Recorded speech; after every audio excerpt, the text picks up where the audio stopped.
the dreaded zombie apocalypse. Now, the worst zombie apocalypse itself isn't about death, it's about the rules.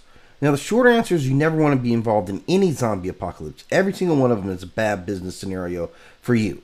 But what we need to understand is that zombie movies don't scare us just because of people dying, it's because the rules collapse. So I want to look at some of the rules that have changed and why these rules matter, and break down what are the most survivable zombie apocalypse scenarios.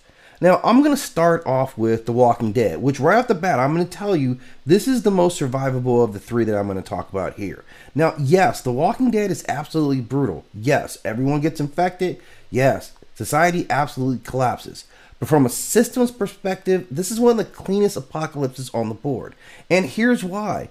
The zombies are relatively slow. There's no mutations. This is really important. There's no evolving variants. There's no new rules to these zombies midway through this. The zombies stay dead. And this really matters because once the rules are static, adaptation becomes possible for us. And this is what humans will do. We'll build walls, we'll form communities, we'll create economies, and we'll turn back into being assholes again.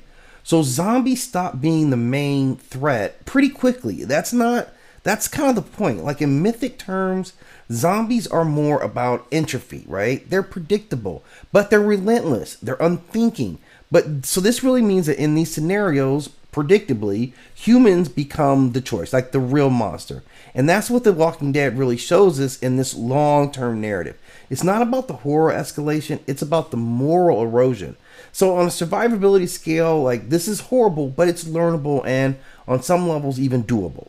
Now, the next one I want to look at, which is the second worst, is Resident Evil. Because now we're leaving this whole idea about entropy and we enter into this corporate god level. Resident Evil isn't about a zombie outbreak. This is about what happens when science just goes crazy and replaces mythology. It's dangerous because the T virus literally mutates everything.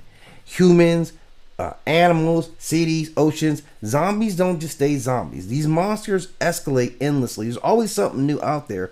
And the planet itself is actually starting to die, right? This isn't decay. This is like forced evolution or de-evolution.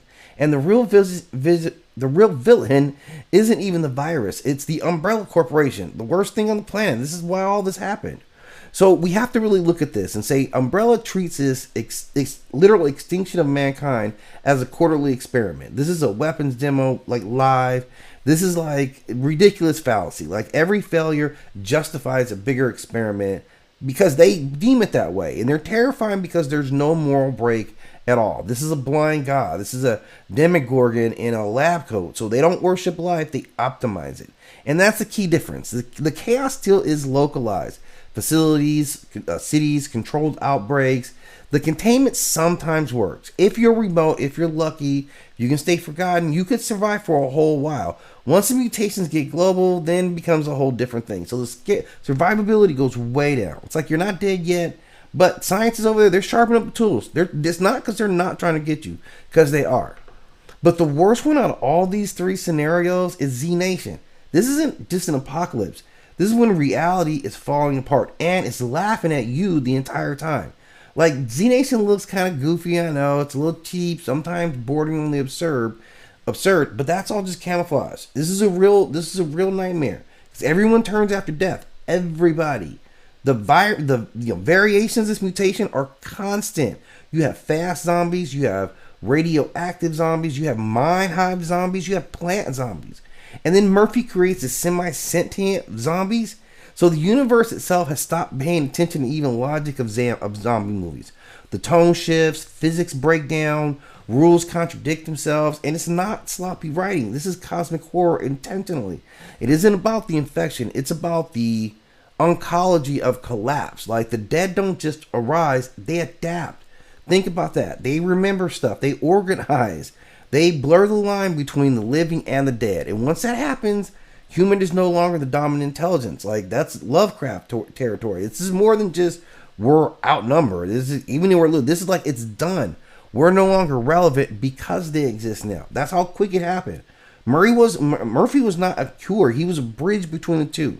Now death can think. It can negotiate. And it can kill you better than anything else. And it's gonna inherit the world. Like it's a